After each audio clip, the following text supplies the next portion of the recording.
Shalom semua, selamat datang ke segmen Rhapsody Reality, saluran firman Tuhan setiap hari. Haleluya! Adakah saudara-saudari tahu bahawa Tuhan telah menjadikan kita imam bagi Allah? Dan tahukah kamu apa tugas sebagai seorang imam? Sebab itulah hari ini Pastor Chris ingin mengajar kita tentang tanggungjawab para imam. Puji Tuhan. Ayat Injil tema kita dipetik dari 1 Samuel 12 ayat 23 yang berkata, "Mengenai aku, jauhlah daripadaku untuk berdosa kepada Tuhan, dengan berhenti mendoakan kamu. Aku akan mengajarkan kepadamu jalan yang baik dan lurus." Puji Tuhan. Alkitab mengatakan dalam Wahyu 1 ayat 6 bahawa Tuhan Yesus telah menjadikan kita raja-raja dan imam-imam bagi Allah Bapanya. Bagi dialah kemuliaan dan kekuasaan untuk selama-lamanya. Amin. Oleh itu, di dalam Kristus, kamu adalah seorang imam di hadapan Allah. Amin. Kita masing-masing menduduki pejabat itu pada hari ini. Dan ada tanggungjawab yang dipikul oleh pejabat tersebut. Haleluya. Tanggungjawab imam yang pertama adalah melayani Tuhan. Haleluya. Apabila Harun hendak dijadikan imam, Tuhan berfirman kepada Musa dalam Keluaran 28 ayat 1. "Suruhlah abangmu bersama-sama dengan anak-anaknya datang kepadamu dari tengah-tengah orang Israel untuk memegang jabatan imam bagiku." Inilah firman Tuhan. Tetapi, bagaimana kita melayani Tuhan sebagai imam? 1 Petrus 2 ayat 5 mengatakan, "Maka hendaklah kamu juga, seperti batu yang hidup, dibangunkan menjadi sebuah rumah yang rohani dan imamat yang kudus, untuk mempersembahkan korban rohani yang berkenan kepada Allah melalui Yesus Kristus." Haleluya. Kita tidak lagi mempersembahkan lembu dan kambing jantan sebagaimana mereka telah lakukan dalam perjanjian lama, tetapi kita sekarang mempersembahkan korban rohani, yaitu ucapan puji-pujian dari mulut kita. Haleluya, seperti yang dinyatakan dalam Hosea 14 ayat 2. Yang kedua, para imam bertanggungjawab untuk membuatkan firman Tuhan diketahui orang ramai. Haleluya. Apabila Yesus memberikan tugas yang besar dalam Matius 28 ayat 19 hingga 20, hal itu sebenarnya adalah tugas kita, yaitu para imam. Dia berfirman, "Oleh kerana itu, pergilah, jadikanlah semua bangsa muridku dan baptislah mereka dalam nama Bapa dan Anak dan Roh Kudus, dan ajarlah mereka melakukan segala sesuatu yang telah kuperintahkan kepadamu. Dan ketahuilah, aku menyertai kamu senantiasa sampai ke akhir zaman." Amin. Inilah firman Tuhan. Kamu bertanggungjawab untuk menjadikan orang di duniamu sebagai murid-murid Tuhan. Ajarlah mereka tentang Tuhan dan kehidupan kerajaan. Biarlah mereka belajar tentang asas-asas kerajaan, kemuliaan yang kita duduki sekarang.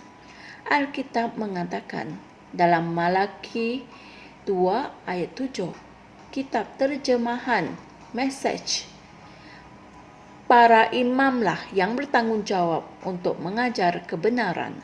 Orang sepatutnya meminta bimbingan daripada mereka. Haleluya. Inilah pelayananmu sebagai seorang imam. Inilah panggilan dan tanggungjawab kamu untuk membuatkan firman-Nya diketahui oleh dunia. Orang harus mencari, menanyakan dan meminta bimbingan daripada kamu tentang kehidupan kebenaran. Haleluya.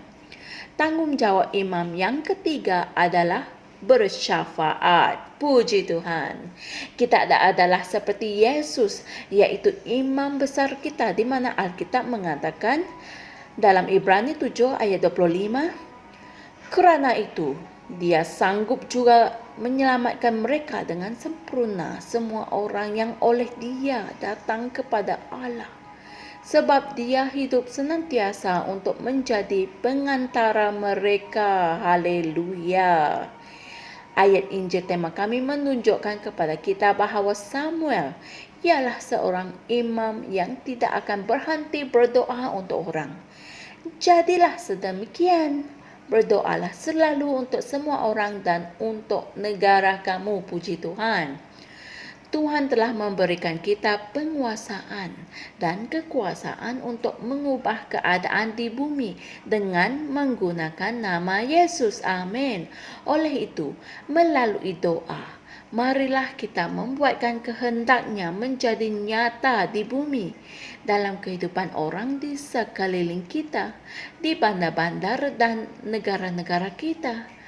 Jalankanlah tanggungjawabmu sebagai imam dalam melayani Tuhan, mengajar dan bersyafaat. Haleluya. Saudara-saudari semua, mari kita sama-sama berdoa. Ya Bapa, terima kasih atas hak keistimewaan untuk dapat bekerja bersama-sama dengan Engkau dalam membangunkan kehendak-Mu bagi pihak orang lain. Terima kasih atas penguasaan dan kekuasaan untuk mengubah keadaan di bumi dengan menggunakan nama Yesus. Amin. Untuk mempelajari topik kita pada hari ini dengan lebih mendalam, renungkan juga ayat-ayat Injil berikut, iaitu Wahyu 5 ayat 10, Malaki 2 ayat 7 dan 1 Petrus 2 ayat 9. Puji Tuhan. Saya percaya saudara dan saudari semua telah tahu tanggungjawab kamu sebagai seorang imam bagi Allah. Oleh itu, jalankanlah tanggungjawabmu sebagai imam dalam melayani Tuhan, memberitakan Injil dan bersyafaat. Haleluya. Jumpa lagi esok dan Tuhan berkati. Shalom. Kami percaya saudara-saudari semua telah diberkati dengan perkongsian firman dari Rhapsody Reality. Bagi sesiapa yang ingin menjadikan Yesus Kristus sebagai Tuhan dalam kehidupanmu, kamu boleh mengucapkan doa ini bersama dengan saya. Ya Tuhan Allah, aku mempercayai Yesus Kristus, Anak Allah yang hidup dengan sepenuh hatiku. Aku percaya Dia telah mati untukku dan Allah telah membangkitkan Dia dari kematian. Aku percaya Dia hidup hari ini. Aku mengaku dengan mulutku bahwa Yesus Kristus adalah Tuhan dalam hidupku mulai dari hari ini. Melalui Dia dan di dalam nama-Nya, aku mempunyai kehidupan yang kekal. Aku telah dilahirkan semula. Terima kasih Allah kerana menyelamatkan jiwaku. Aku sekarang adalah anak Allah. Haleluya. Tahniah, sekarang kamu telah menjadi anak Allah. Untuk apa-apa sebarang pertanyaan atau untuk mendapatkan lebih banyak maklumat mengenai bagaimana untuk bertumbuh sebagai seorang Kristian, anda semua boleh hantar mesej di akaun Facebook kami atau email kami di tni.msia@gmail.com. Sekali lagi, tni.msia@gmail.com. Tuhan berkati Anda semua.